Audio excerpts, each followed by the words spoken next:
ये कहानी एक छोटी सी गली के बारे में है जो एक छोटी सी गांव में स्थित थी। इस गली का नाम भूतिया गली था और इसके बारे में कई डरावनी कहानियां सुनने को मिलती थी। गांव के बुजुर्गों का कहना था कि इस गली में रात को जाने से कोई वापस नहीं आता था। लोग कहते थे कि रात के अंधेरे में इस गली में अजीब आवाजें सुनाई देती थी और कभी कभी भूत प्रेत भी दिखाई देते थे।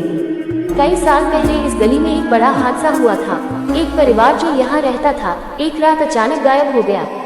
उसके बाद से इस गली का नाम भूतिया गली पड़ गया। गांव के लोग कहते थे कि वह परिवार अब भूत बनकर उसी गली में घूमते हैं और वहां से गुजरने वालों को डराने की कोशिश करते हैं। एक दिन एक युवा लड़का जिसका नाम अर्जुन था इस गली की सच्चाई जानने का निर्णय लिया। वह बहुत साहसी था और हमेशा से ही डरावनी कहानियां सुनने में रुचि रखता था। उसने सोचा कि वह अकेले इस गली में जाएगा और देखेगा कि क्या सचमुच यहाँ कुछ अजीब है या ये सिर्फ एक अफवाह है। रात को जब अर्जुन गली में पहुंचा तो उसने देखा कि चारों ओर सन्नाटा पसरा हुआ था। चांद की हल्की रोशनी गली को रोशन कर रही थी। अचानक उसने एक अजीब सी आवाज सुनी, जैसे किसी का रोना। अर्जुन डरते हुए आवाज की दिशा में बढ़ा। जैसे ही वह आगे बढ़ा एक नीली सी आकृति दिखाई दी। वह आकृति धीरे धीरे उसके पास आ रही थी। अर्जुन ने साहसिक कदम उठाते हुए पूछा, तुम कौन हो?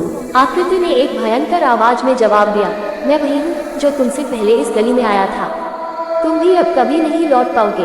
अर्जुन ने डरते हुए पीछे मुड़ने की कोशिश की, लेकिन अचानक उसकी आंखों के सामने गली की दीवारें घूमने लगी और सब कुछ घना अंधेरा हो गया।